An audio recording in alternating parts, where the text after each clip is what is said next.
Pythagoras. Because here's, right, the self-transcendence, Key systems the are at optimal rising levels, above yourself, readying for exit now.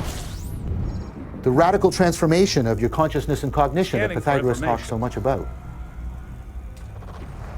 Now, this is such an entrancing and enriching and empowering myth, a perennial parable, that it's going to be a constant refrain throughout the West.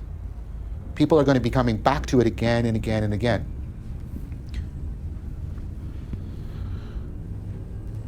And I want to talk now more about the Pythagorean side of Plato, just to bring out a few things.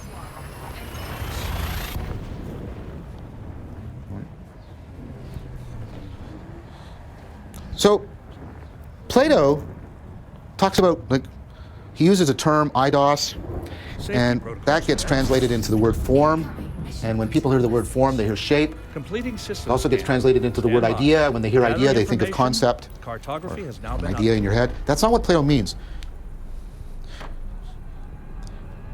When he's using that word, it's much closer to our word like a paradigm. He's using a word to talk about the real patterns that we're discovering in reality. Now, there's an interesting thing about these real patterns. They're both the access, the pathway we have to understanding something, the pathway we have for getting at the reality of something, because those are the real patterns. But they're not just the affordance of our knowing. The real patterns are also what makes something be what it is.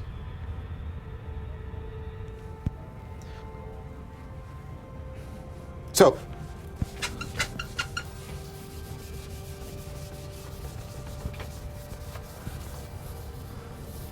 this is work also from the psychology of concepts and how people understand things.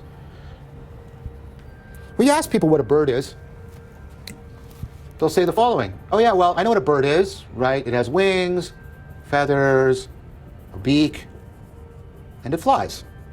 There you go, that's a bird. They give you what's called a feature list. And then you think that, and then you can get involved in a very long process, which I think has largely been something of a mistake. We'll come back to this. No, not totally, because it's important in science, but of thinking that the way I understand something is by having a definition of it in terms of the correct features. Now, there's a problem with this. Although people believe that this is how they know what a bird is, they're mistaken in an important sense, because I could satisfy this definition in the following way. I could put a couple of wings on this table, a bunch of feathers, a beak, and then throw it all up in the air. I have wings, beak, feathers, and flight. Do I have a bird? No, I don't. I have a bloody mess. Because what's missing is something more important. What's missing is the structural, functional organization. The way all those things hang together. The way they're structured together so that the bird functions as a whole. What's missing from this is the structural, functional organization that makes the whole greater than the sum of its parts.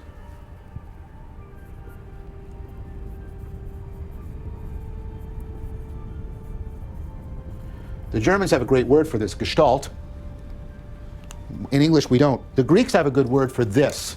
It's the word logos, although a word that's being discussed a lot today. I think it needs to be discussed a little bit more carefully.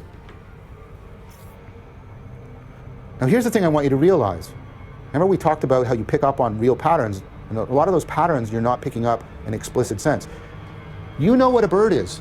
You have some sense of the logos of it. But if I ask you, what is that logos? What is the structural functional organization? And most of what makes a bird is found in that logos. But if I ask you, what is the logos of a bird? How do these all structure together so they function as a whole, in which the whole transcends simply an accumulation of its... You can't tell me. But that's what the research shows, in fact. You can't tell me. Your grasp is intuitive.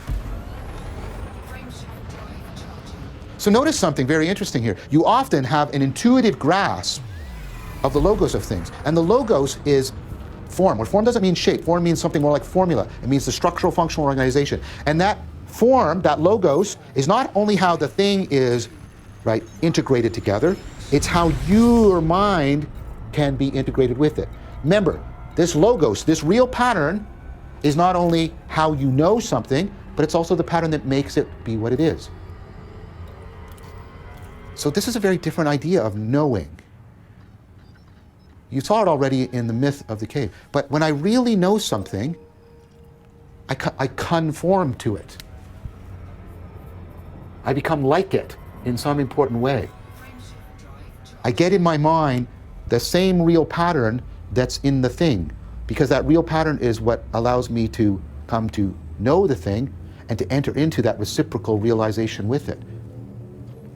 Now, this is going to be an important idea. Leaving system.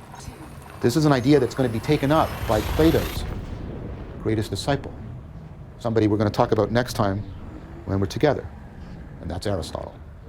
Thank you very much for your time.